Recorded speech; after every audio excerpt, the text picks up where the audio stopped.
आगे कार्यक्रम को बढ़ाता हुआ संगोष्ठी के मुख्य अतिथि प्रोफेसर बनमाली बिस्वाल संस्कृत, हिंदी, अंग्रेजी सहित क्षेत्रीय, ओडिया, बंगाली आदि भाषाओं में प्रवीण विद्वान हैं। आपकी संप्रति 84 पुस्तकें प्रकाशित है, उनमें 30 स्वरचित, 11 अनुवादित तथा 43 संपादित पुस्तकें हैं।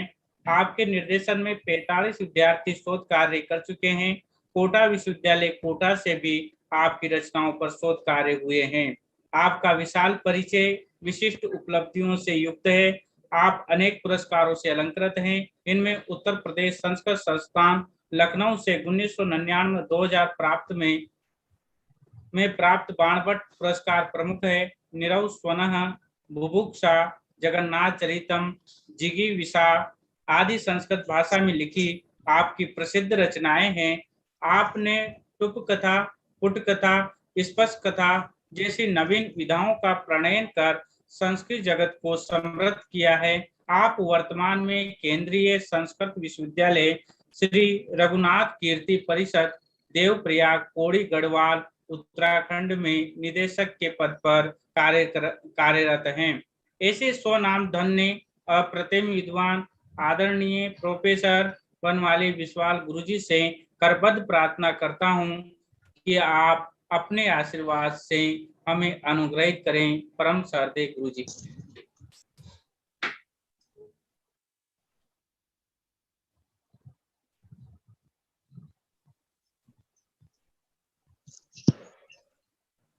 नीलाचल निवासाय नित्याय परमात्मने बलभद्र सुभद्राभ्यां जगन्नाथाय ते नमः।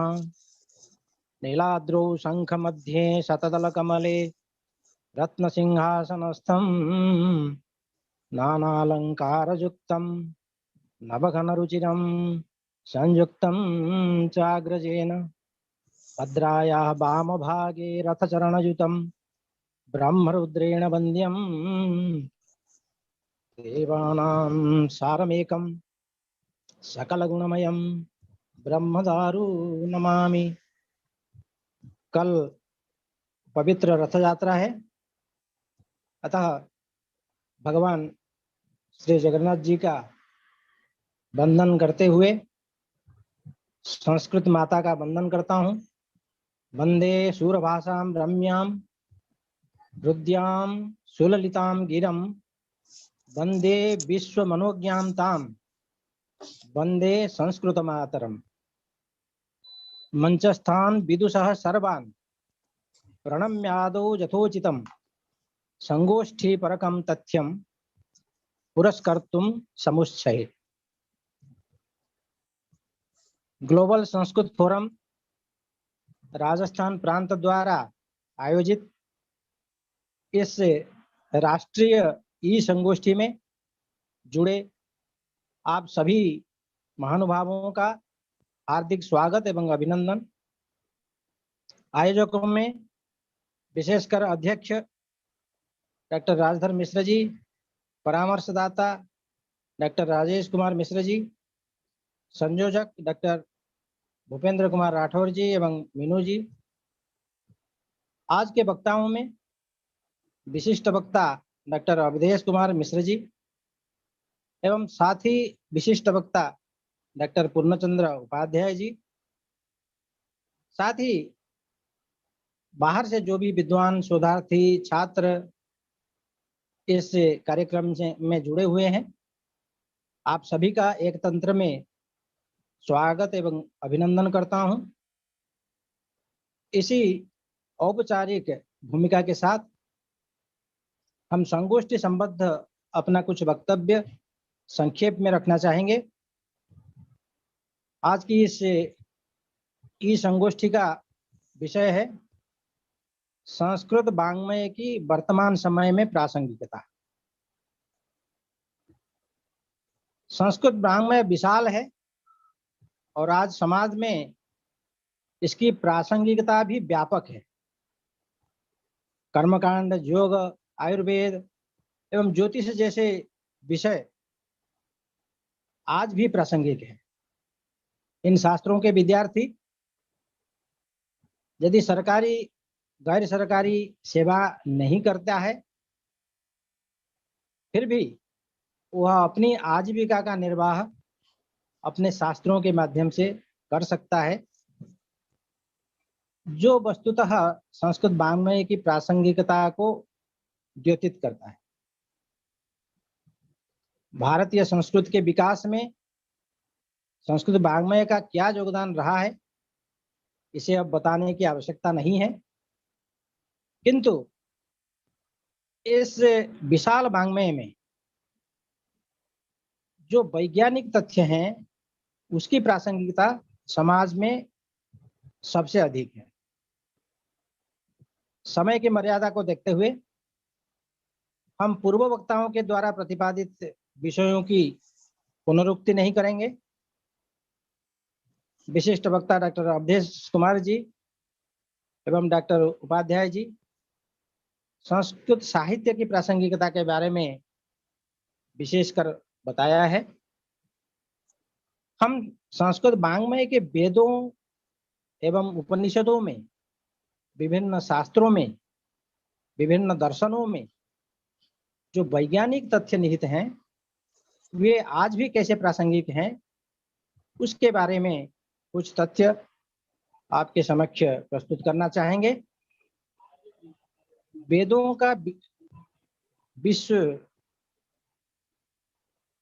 वेद वैदिक साहित्य विश्व की लिखित सामग्रियों में प्राचीनतम माना जाता है।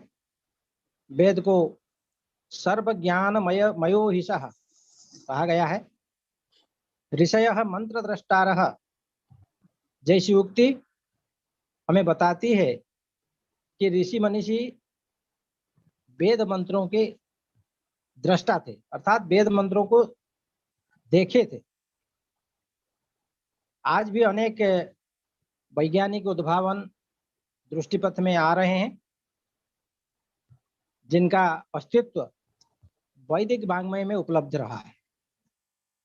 न केवल वैदिक वाङ्मय किंतु संपूर्ण संस्कृत वाङ्मय में यत्र तत्र विविध वैज्ञानिक तत्व समुपलब्ध हैं। इस प्रकार संस्कृत वाङ्मय सभी प्रकार के ज्ञान एवं विज्ञान को समृद्ध कर रहा है। आज भी अनेक अत्याधुनिक लोग संस्कृत को केवल धार्मिक विधि विधान की भाषा मानने का भूल करते, किंतु संस्कृत सर्वविध ज्ञान एवं विज्ञान से समृद्ध है। जो संस्कृत भाषा की या संस्कृत वाङ्मय की आलोचना करता है वह इस भाषा के विषय में ठीक से नहीं जानता है। आध्यात्मिकता के विषय में हमारे भारतीय विद्वान मनीषियों का ज्ञान सर्वोत्तम रहा है, किंतु उन विद्वानों का विज्ञान के विषय में जो ज्ञान है वो कुछ कम नहीं है, क्योंकि हमारे प्राचीन विद्वानों का, ऋषि मनीषियों का, आचार्यों का बड़े बड़े वैज्ञानिक आविष्कारों के बारे में व्यापक ज्ञान रहा है। हमारी भारतीय परंपरा 3 प्रकार के ज्ञान का उपदेश करता है: ज्ञान, विज्ञान और संज्ञान। ज्ञान में सांख्य, योग, न्याय, वैशेषिक, मीमांसा, वेदांत तथा अन्य दर्शन शास्त्र अंतर्भुक्त है। विज्ञान में ज्योतिष, आयुर्वेद, शिल्पशास्त्र तथा अन्य विज्ञान विषयों का अंतर्भाव हो सकता है। इसी प्रकार संज्ञान में व्यवहार, धर्म तथा अन्य विषयों का अंतर्भाव किया जाता है। अमरकोश में ज्ञान एवं विज्ञान की परिभाषा इस प्रकार मिलती है: मुख्य धीर ज्ञानमन्यत्र विज्ञानम शिल्पशास्त्रयोः। इस परिभाषा के अनुसार मोक्ष विषयक विद्या ही ज्ञान है। शिल्प शास्त्र संबद्ध विद्या को विज्ञान कहते। आज का जो वैज्ञानिक युग है आज के वैज्ञानिक प्रगति आकाश छू रही है। आज बहुविध विज्ञान मानव जीवन को प्रभावित कर रहा है। विज्ञान से जीवन कितना प्रभावित है बोलने की आवश्यकता नहीं है। आधुनिकतम वैज्ञानिक आविष्कारों एवं उद्भावनों का सुप्रभाव एवं कुप्रभाव हमारे जीवन पर प्रतिदिन प्रतिफलित होता है।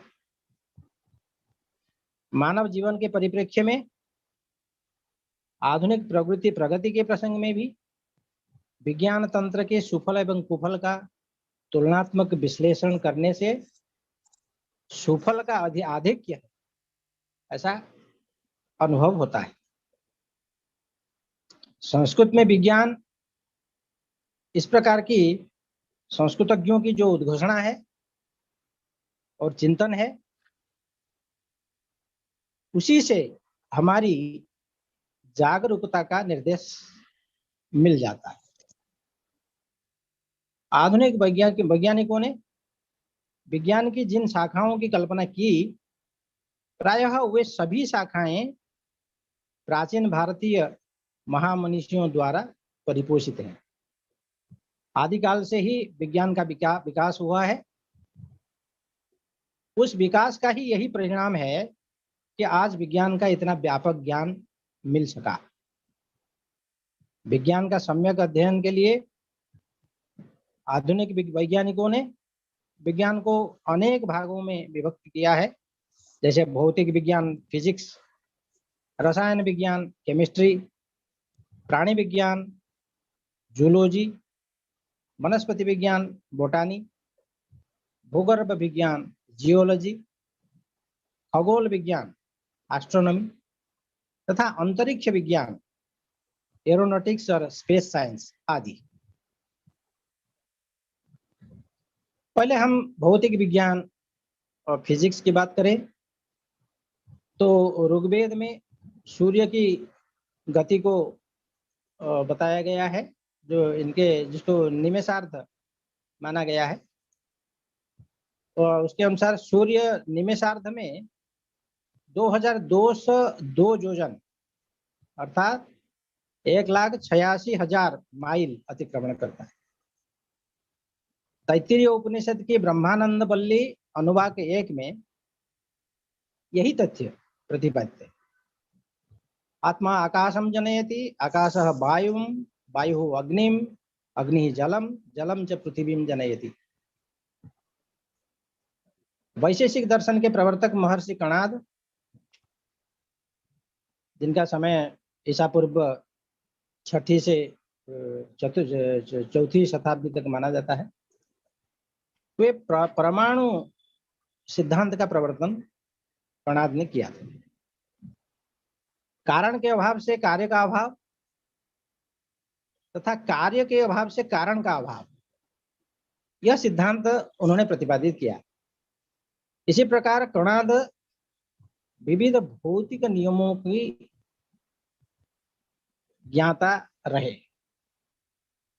अगस्त्य संहिता में विद्युत की उत्पत्ति का वर्णन मिलता है। बृहत संहिता में इंद्रधनुष के स्वरूप का निरूपण किया गया है। भौतिक विज्ञान के प्रसंग में मुख्यतः 2 सिद्धांत प्रसिद्ध है, एक कणाद सिद्धांत और दूसरा गति नियम।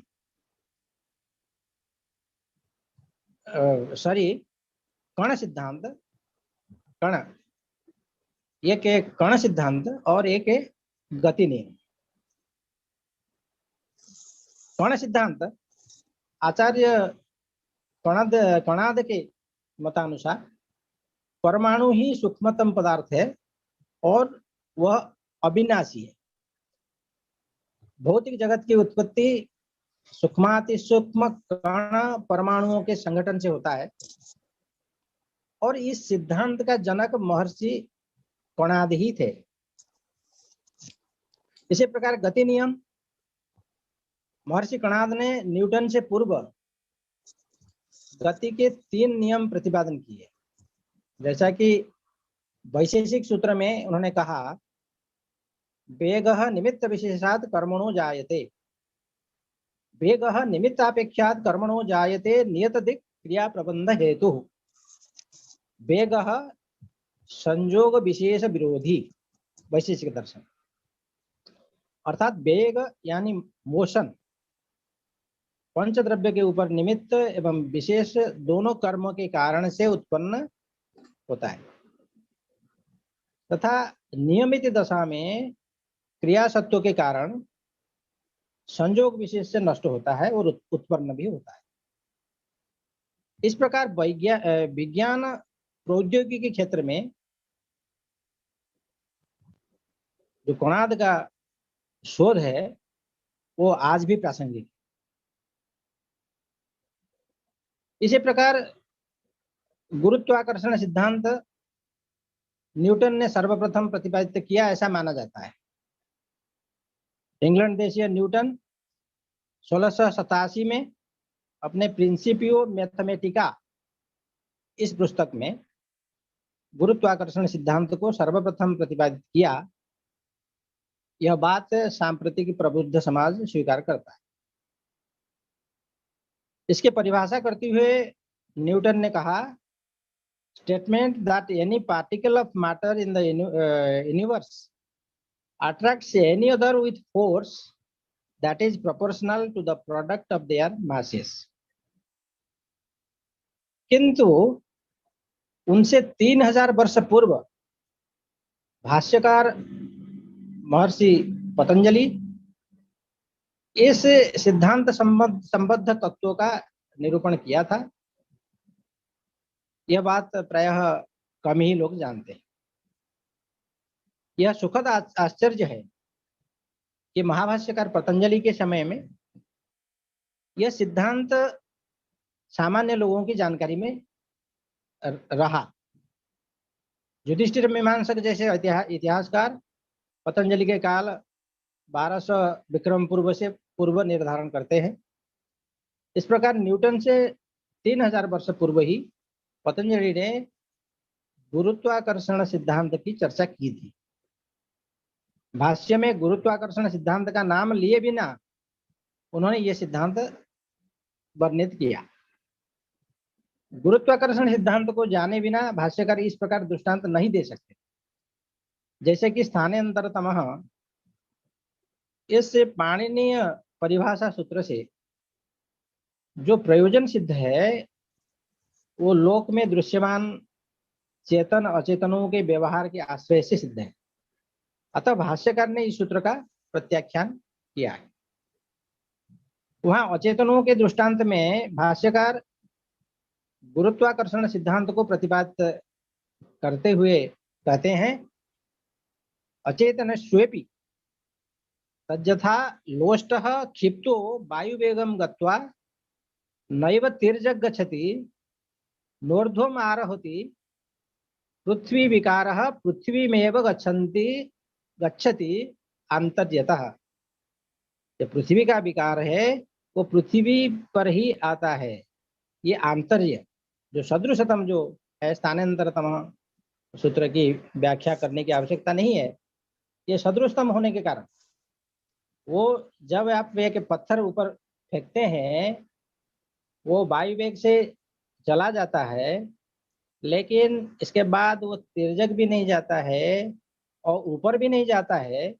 ये पत्थर जो है या मिट्टी की टुकड़ा है वो पृथ्वी का विकार है, इसलिए पृथ्वी पर आ जाता है। यही गुरुत्वाकर्षण सिद्धांत है जिसको पतंजलि ने अपने उदाहरण के माध्यम से बताया।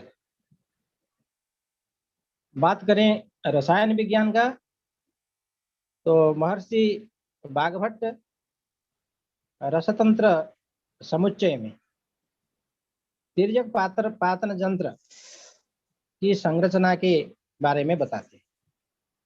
इसी ग्रंथ में उन्होंने सामुद्र, सैंधव, बीड़, सौवर्च, रोमक, चुल्लिका जैसे छह प्रकारों के लवण के बारे में चर्चा करते हैं। नागार्जुन में रसार्णव में सुवर्ण, रजत, ताम्र, तीक्ष्ण, बंग, भुजंगम जैसे 6 प्रकारों के लोहों का वर्णन करते हैं। वनस्पति विज्ञान की बात करें तो महाभारत के शांति पर्व में वनस्पति विज्ञान की विस्तार से चर्चा है। श्रीमद् भागवत में जीव विज्ञान का निरूपण है।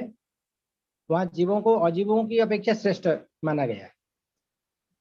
वराह मिहिर ने बृहत संहिता में बताया है कब कौन वृक्ष लगाना चाहिए। शिशिरे अजात शाखान, हिमागमे जात शाखान, वर्षागमे शुष्कंधान पादपान प्ररोपयेत। इसी प्रकार कृषि विज्ञान के प्रसंग में आचार्य पराशर वृक्षायुर्वेद ग्रंथ में वृक्षों के 4 प्रकार का निर्देश करते हैं: वनस्पति, द्रुम, लता तथा गुल्म। वे विविध वृक्ष रोगों की चर्चा भी करते हैं और उसकी चिकित्सा विधि के बारे में भी बताते हैं। खगोल विज्ञान, गणित, उसमें संस्कृत वाङ्मय का क्या योगदान है और वो योगदान आज भी प्रासंगिक है, इसके बारे में थोड़ा सा बताना चाहता हूं। तैत्तिरीय आरण्यक तथा तैत्तिरीय संहिता सूर्य को जगत के आधार स्वीकार करते हैं। आर्यभट्ट ने प्रतिपादित किया कि पृथ्वी अपने अक्षों में घूमती है। उन्होंने सूर्योपराग रहस्य तथा चंद्रोपराग रहस्य के बारे में बताया है। उन्होंने गोलपाद ग्रंथ में कहा है, छादयति शशि सूर्यम शशिनम महति च भूच्छाया। उन्होंने गणितीय शून्य तथा दशमलव पद्धति का भी उद्भावन किया है, जो प्रायः आज सभी लोग जान रहे हैं इस तथ्य को। इसी प्रकार भाल्यो पाई का भी उद्भावन आर्यभट्ट ने किया, जिसे वे आसन्न वृत्त परिणाह इस नाम से अभिहित करते हैं। तो उनके मत में पाई, भाल्यो पाई क्या है, ये आप आज के विज्ञान ग्रंथ में देख सकते हैं। ये संख्या की बात है, इसलिए संख्याओं की चर्चा हम नहीं करते हैं। भास्कराचार्य द्वितीय ने गणित में लीलावती सूत्र की रचना की। उन्होंने सिद्धांत शिरोमणि में शंकु यंत्र का भी वर्णन किया। चरक एवं सुश्रुत चिकित्सा विज्ञान के महान आचार्य रहे हैं। चरक आयुर्वेद के 8 अंगों का वर्णन करते हैं: काय चिकित्सा, शालाक्य, शल्याप हर्तृक, विषगर वैरोधिक प्रशमन, भूत विद्या, कौमार भृत्यक, रसायन और बाजीकरण। सुश्रुत ने सुश्रुत संहिता में 4 प्रकार के रोगों का निरूपण किया है, जैसे आगंतु, शारीर, मानस एवं स्वाभाविक। उन्होंने नाक की प्लास्टिक सर्जरी विद्या की भी जानकारी दिया है। ऋग्वेद में टेस्ट ट्यूब बेबी सिद्धांत का संकेत मिलता है। वहां मित्रा वरुण कुंभ में रासायनिक प्रक्रिया के द्वारा, कुंभ मतलब एक घड़े में रासायनिक प्रक्रिया के माध्यम से अगस्त्य एवं वशिष्ठ को उस कुंभ से उत्पन्न किया था, ऐसी चर्चा वहां है। इसी प्रकार और जो अन्य विज्ञान है, जैसे पतंजलि ने योग शास्त्र का उपदेश किया, जिसके आधार पर आज विश्व में योग का इतना महत्व देखने को मिलता है।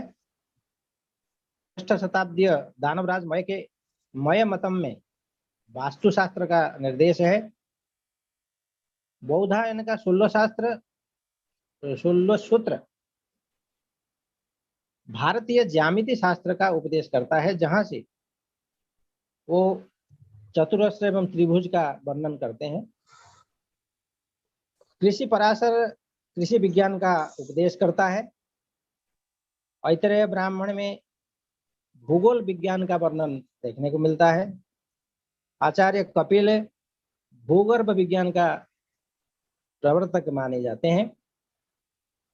भगवत गीता में जीव विज्ञान के रहस्य का उपदेश आप अनेकत्र देख सकते हैं। भरद्वाज मुनि, जिनको विमान शास्त्र के उपदेष्टा कहा जाता है, इस प्रकार विमान विज्ञान के लिए संस्कृत वाङ्मय में पर्याप्त, प्राचीन वाङ्मय में पर्याप्त अवसर रहा। चतुर्दश शताब्दीय यंत्रार्णव ग्रंथ में अभियंत्र विज्ञान, जो इंजीनियरिंग साइंस कहते हैं, उसका शिक्षण किया गया है। इसी प्रकार स्मृति ग्रंथ धर्मशास्त्र का उपदेश करता है। कौटिल्य का अर्थशास्त्र राजनीति विज्ञान का शिक्षण करता है। वात्स्यायन का कामशास्त्र का, वात्स्यायन जो कामशास्त्र का उपदेश करते हैं। इसी प्रकार जितने और शास्त्र हैं हमारे, जो दर्शन शास्त्र, उसे हम मुख्य शास्त्र कह सकते हैं। धर्म अर्थ काम मोक्ष, जो 4 पुरुषार्थ, उसकी प्रासंगिकता को कोई नकार नहीं सकता है।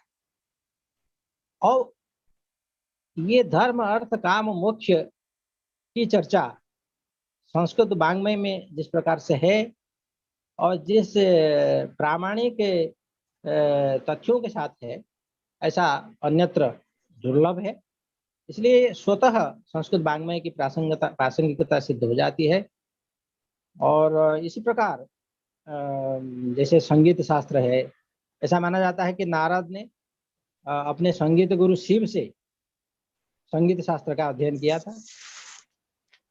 श्री दामोदर का एक ग्रंथ है संगीत रत्नाकर, जिसमें जो 7 स्वर, जो आज के समय में जो 7 स्वर संगीत शास्त्र में माना जाता है, वो उसका उपदेश वहाँ मिलता है। षड्ज, ऋषभ, गांधार, मध्यम, पंचम, धैवत एवं निषाद जैसे 7 स्वरों की चर्चा होती है। और अधिक क्या कहना है, आज संस्कृत को संगणक के लिए सबसे उपयोगी भाषा के रूप में स्वीकृति मिली है। तो आज का युग तो संगणक युग है। अगर उसकी प्रासंगिकता, संस्कृत की प्रासंगिकता वहां भी है, तो क्या कहना है। संस्कृत भाषा था विशेषकर पाणिनि का व्याकरण शास्त्र संगणक विज्ञान को उपकृत करने में सर्वथा समर्थ है। पाणिनि की अष्टाध्यायी संगणक के लिए प्राकृतिक भाषा सिद्ध हो रही है। अब इस पर शोध भी अभी चल रहा है। और मैं अन्य विज्ञानों से शुरू करके अब संगणक विज्ञान जो कंप्यूटर साइंस है, उसमें भी संस्कृत वाङ्मय की प्रासंगिकता देखने को मिलती है। यह तथ्यों को, ऐसे कुछ तथ्यों को आपके सामने रखने का एक छोटा सा प्रयास किया है। ऐसे विस्तार से भी बोला जा सकता था, पर समय की मर्यादा है, इसलिए हमने बड़े संक्षेप से इस बात को आपके सामने रखा। आप लोगों ने धैर्यपूर्वक मेरी बात को सुना, और जो आयोजक हैं मुझे इस अवसर पर कुछ बोलने का सुयोग दिए, उन सभी का पुनः एक बार धन्यवाद करते हुए अपनी वाणी को विराम देता हूँ। धन्यवाद।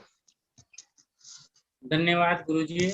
आपने विज्ञान को संस्कृत में निहित बताया तथा ज्ञान, विज्ञान एवं संज्ञान पर आधारित संस्कृत को समाज में प्रासंगिक बताया।